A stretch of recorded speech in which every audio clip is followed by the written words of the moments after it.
Maybe you clicked here out of curiosity. Or maybe, without even knowing, you were looking for a quieter place, where words come slowly and silence is part of the story too. I wrote this piece with care, stitching together memories, hurts, and small discoveries, hoping that somewhere in it, you might see a piece of yourself. If that happens, even for a moment, stay. Listen as far as you'd like.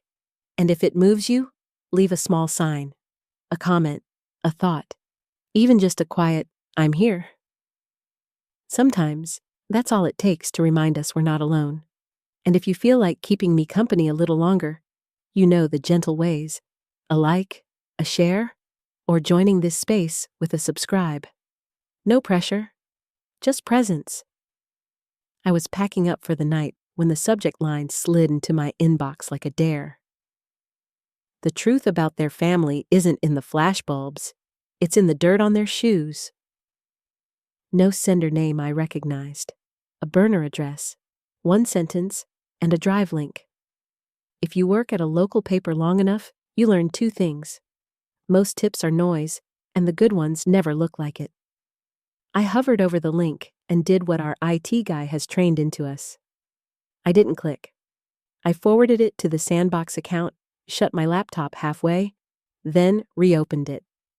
Curiosity beats sleep 9 times out of 10. "Still here?"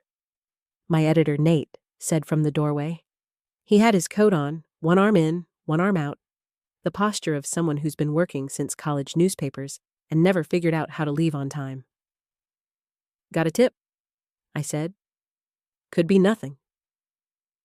"Famous last words." He lingered.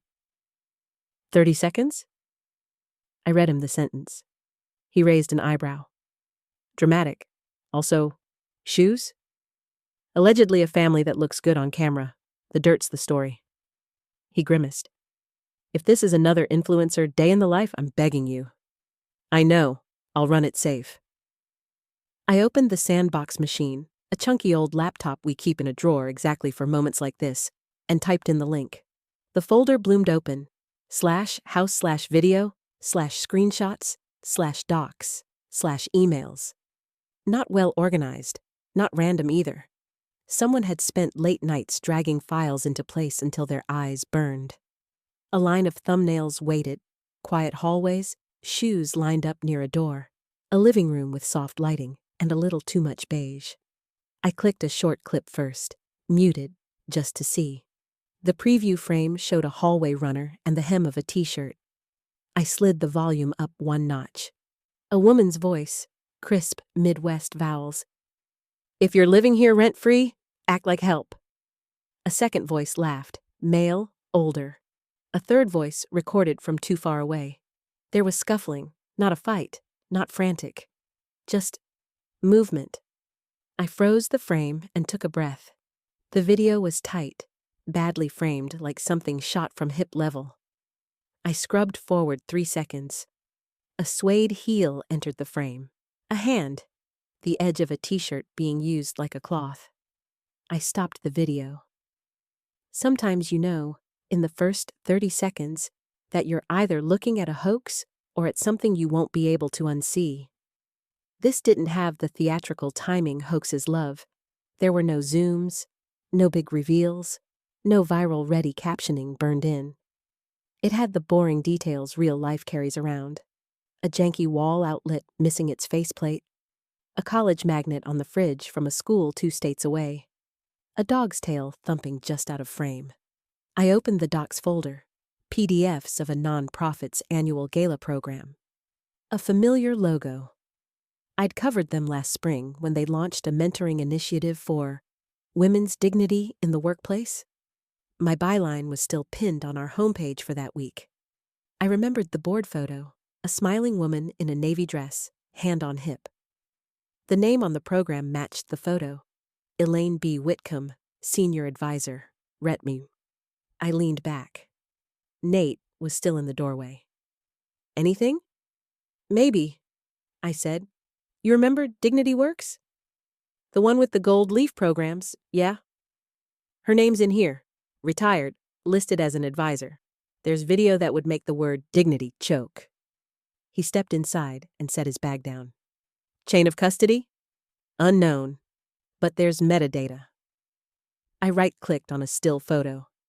IMG_3021.mov, created 6 months ago. iPhone 13 Pro. Location data scrapped. Someone had stripped it. But one of the PDFs was scanned crooked, edges of a corkboard showing. In the corner, a dentist appointment reminder with a local zip code. Sloppy and helpful. I clicked a second video. A younger voice this time, female, trilling in that influencer cadence I've learned to recognize because it ends up in our features section more than it should. Hey guys, quick unboxing before the brunch. I muted it and scanned the map of her room instead. Ring light, garment rack, a stack of PR mailers. A printed invite lay half open on the dresser. Alain and Company PR, Spring Showcase. Okay, Nate said, reading my face. Let's assume the files are real. What's the ask? There isn't one, I said, clicking back to the email. No demands, no manifesto, just that one sentence. The kind of sentence you write at 2 a.m. when you've decided you're done being quiet. Could still be revenge porn of the non-sexual variety, he said. A feuding cousin, a bored troll, or a felony waiting to happen if we blow attribution. We won't, I said. But there's enough here to verify discreetly, starting with the non-profit and the hotel invite. He nodded, then pointed to the screen.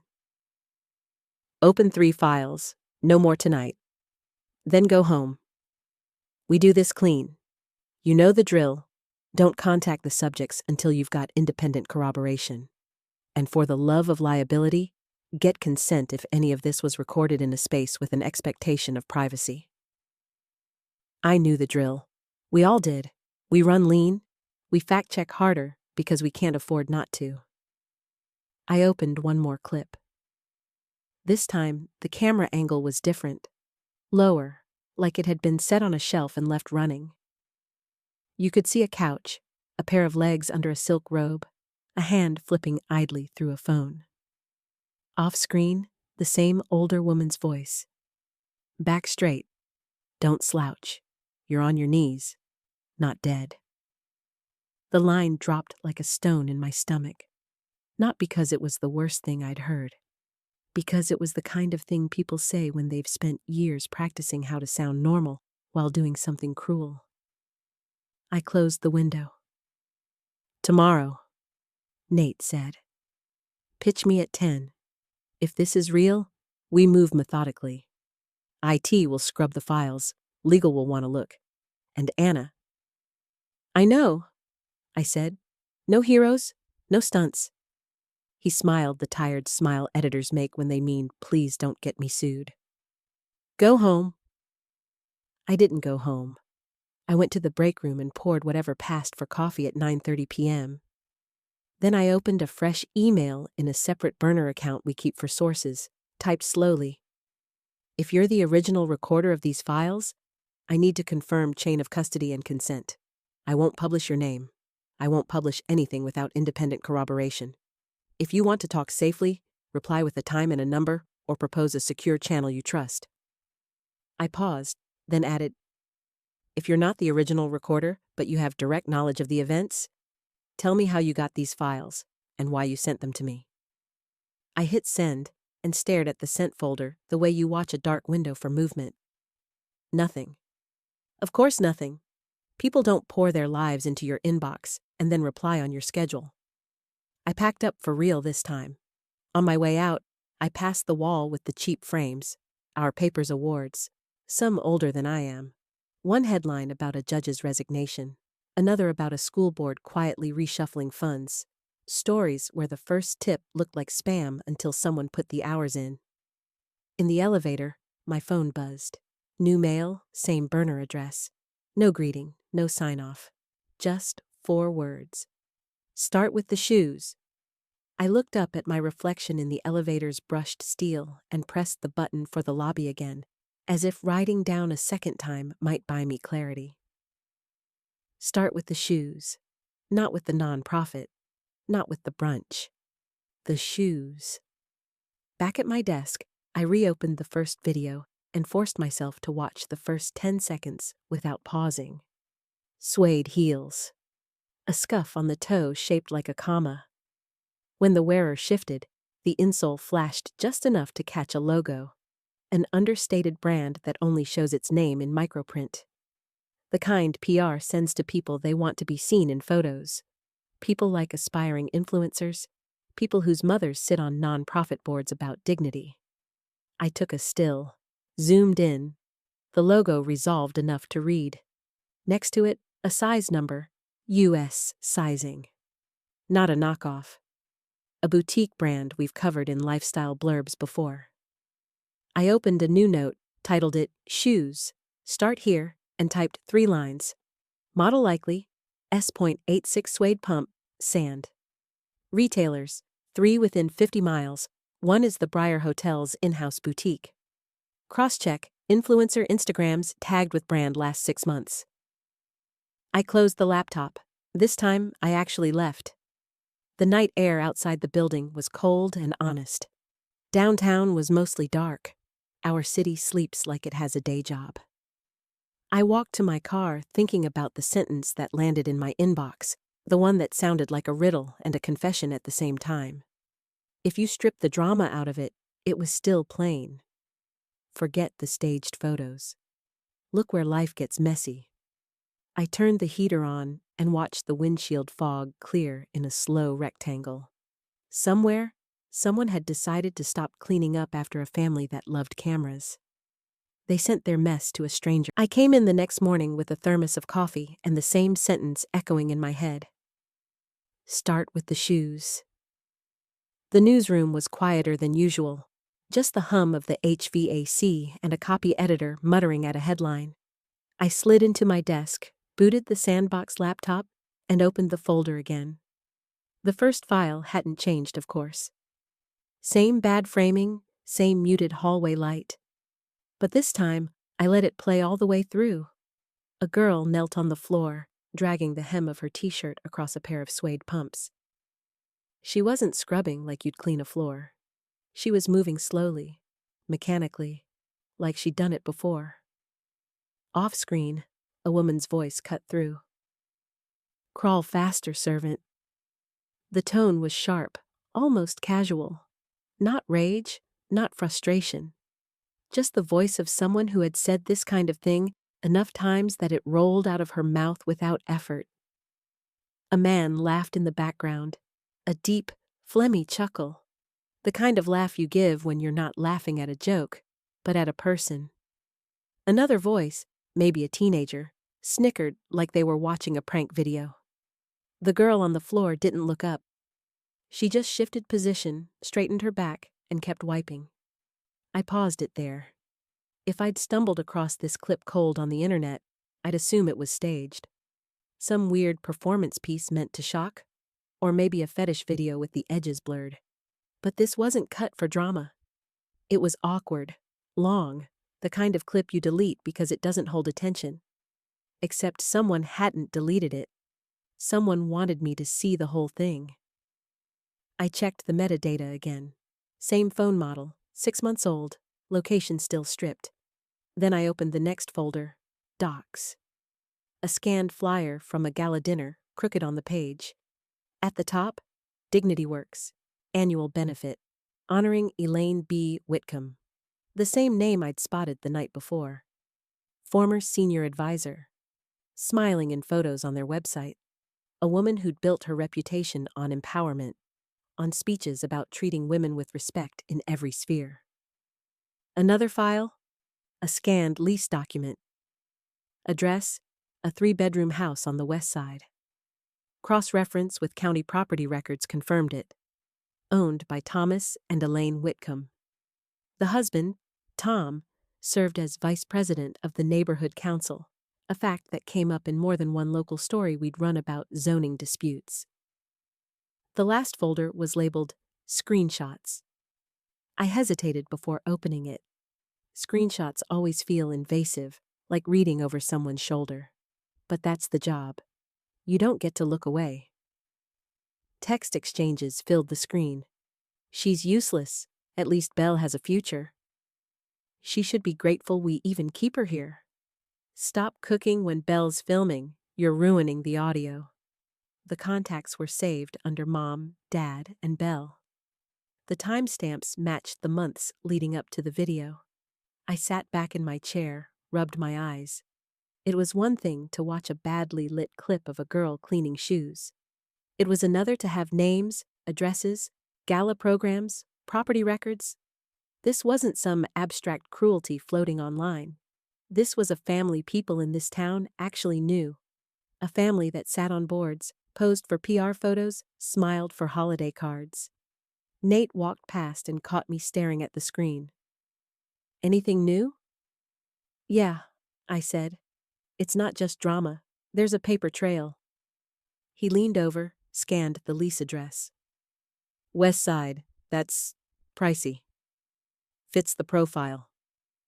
All right, he said, straightening. Corroborate outside the file. If they live there, neighbors will know. If she's an influencer, there'll be a footprint online. Don't get sucked into the family soap opera. Facts first. Facts. Right. I pulled up Instagram, searched the name from the gala flyer, Belle Whitcomb. The profile wasn't private. In fact, it was exactly the kind of profile you'd expect. Sponsored posts, glossy selfies, number ad disclaimers, hundreds of comments with flame emojis. And in one photo from 4 months ago, she was wearing the same pair of suede pumps. Perfect lighting, manicured backyard, caption about gratitude for small luxuries. The scuff on the toe was gone. I clicked back to the video still. The same shoes before the polish, same comma-shaped mark on the suede. I cropped the two images side by side and saved them in a folder called Verification. It wasn't proof, not yet. But it was close. And as much as I wanted to believe this was a one-off, a family argument caught on camera, a moment spun into something bigger, I couldn't shake the thought. The girl on the floor hadn't looked surprised. She'd looked practiced. That's when the second email hit my inbox. Same burner address. No greeting. Just 2 words. Keep watching. I spent the morning combing through the folders, trying to separate noise from substance. If Chapter 1 of this inbox nightmare was the shoes, Chapter 2 had been the paper trail. Now I needed to see how the pieces fit together.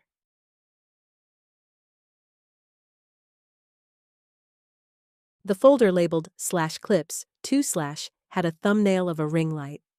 I clicked. Belle Whitcomb filled the screen.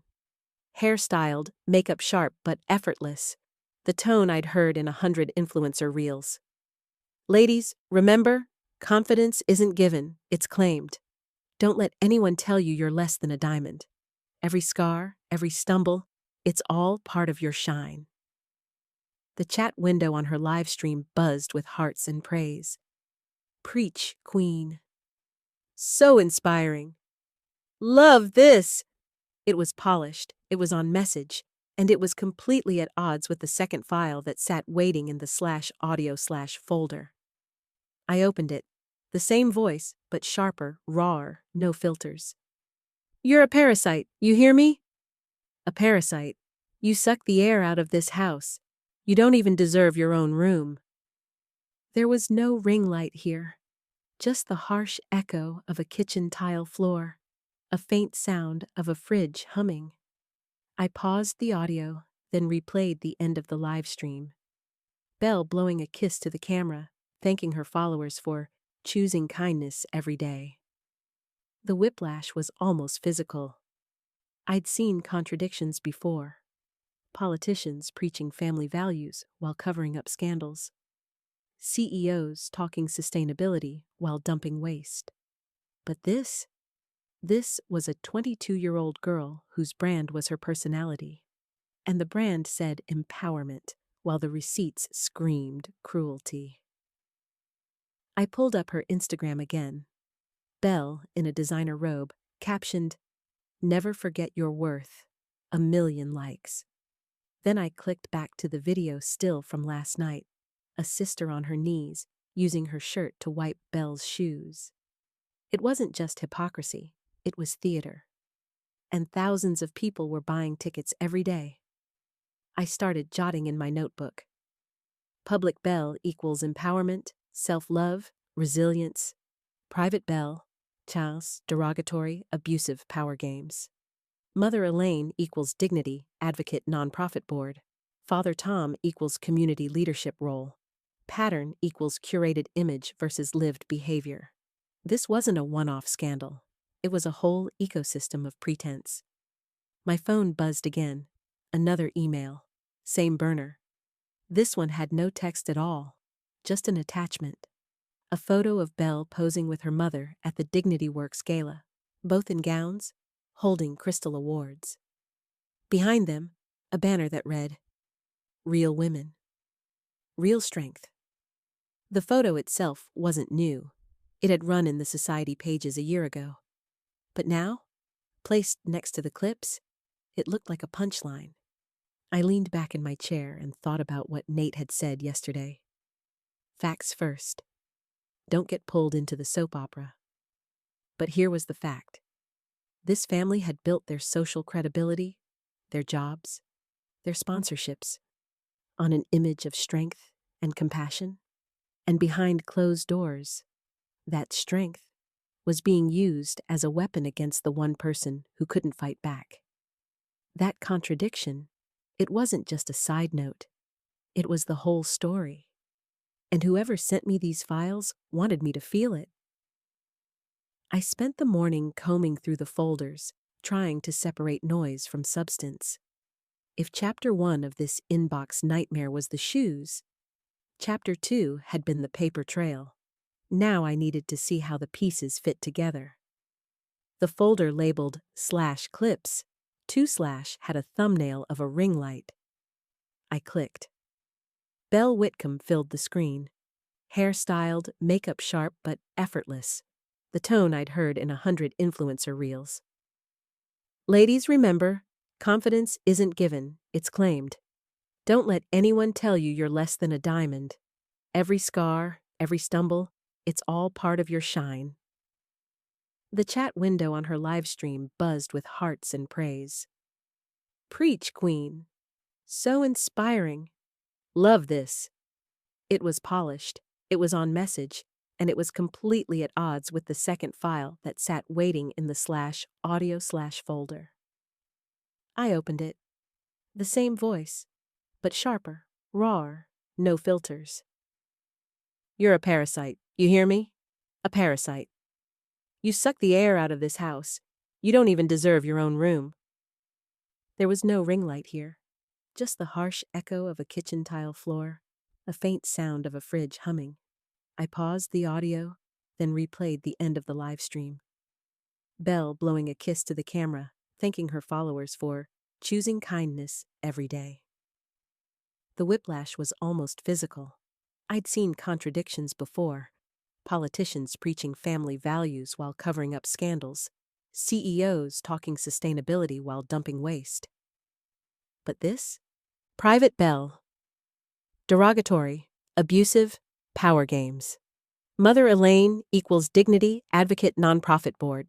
Father Tom equals community leadership role. Pattern equals curated image versus lived behavior. This wasn't a one-off scandal. It was a whole ecosystem of pretense. My phone buzzed again. Another email. Same burner. This one had no text at all, just an attachment. A photo of Belle posing with her mother at the Dignity Works Gala, both in gowns, holding crystal awards. Behind them, a banner that read, "Real women. Real strength." The photo itself wasn't new. It had run in the society pages a year ago. But now, placed next to the clips, it looked like a punchline. I leaned back in my chair and thought about what Nate had said yesterday. Facts first. Don't get pulled into the soap opera. But here was the fact. This family had built their social credibility, their jobs, their sponsorships, on an image of strength and compassion. And behind closed doors, that strength was being used as a weapon against the one person who couldn't fight back. That contradiction, it wasn't just a side note, it was the whole story. And whoever sent me these files wanted me to feel it. The first rule of vetting a tip: get off the screen. Documents can be faked, screenshots edited, metadata scrubbed. But neighbors carry long memories, and they usually don't bother to polish them for outsiders. By mid-afternoon, I was parked on the west side, half a block from the Whitcomb house. The place was easy to spot: fresh siding, a manicured lawn that looked maintained by a service, not by anyone living there. A couple of security cameras perched under the eaves, blinking red. I didn't walk up. I wasn't here to knock on the front door. Instead, I looped around the block, looking for anyone willing to talk. A man raking leaves, a woman unloading groceries, a porch light left on in the middle of the day. The first break came from a small yellow bungalow with wind chimes hanging on the porch. A woman in her 70s, bundled in a cardigan, was watering a row of potted mums. I introduced myself, showed my press badge, and kept my questions open-ended. She glanced at the Whitcomb's house, then back at me. Her voice dropped like we were in church. We used to see their older daughter, the quiet one. She'd carry bags of trash out late at night, sometimes barefoot, middle of January. You'd want to ask if she needed help, but she'd just keep walking, head down, like a shadow in her own yard. "Did she ever speak to you?" I asked. "Never, just nodded once or twice. I got the sense she wasn't allowed to." The woman shook her head, lips pressed tight. "It's like she lived there, but didn't exist." I thanked her and moved on. 2 houses down, I caught a man cleaning out his garage, mid-50s, cap pulled low. When I asked about the family, he snorted. "Tom Whitcomb?" He leaned on the broom handle. "Guy never shut up about being on the council. Acted like running a neighborhood meeting made him a senator. Liked to throw his weight around, especially at the bar.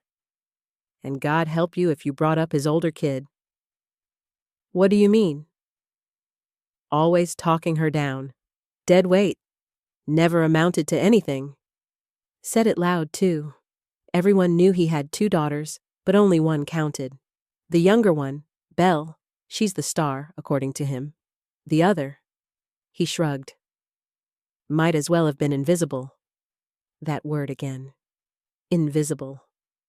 I drove a slow circle around the block, jotting notes. No one wanted to say too much, but the pattern was clear.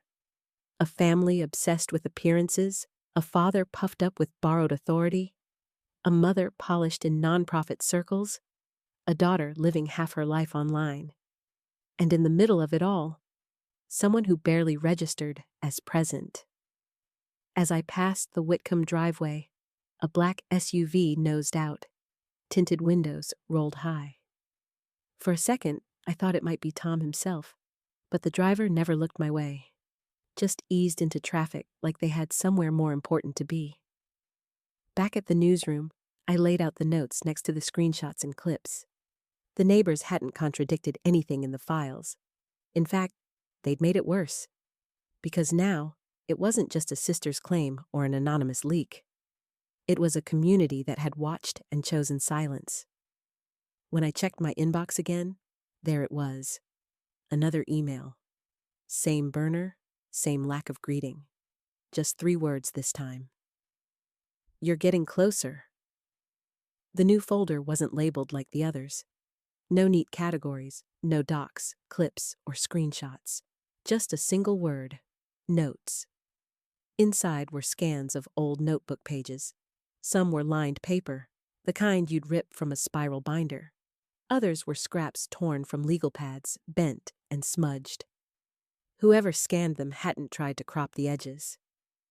You could still see coffee stains bleeding into the margins, faint shadows of a hand pressing the paper flat against a scanner. I clicked the first file, The handwriting was small, deliberate. No one ever hits me. They know better. Bruises talk. Words don't. Words sink.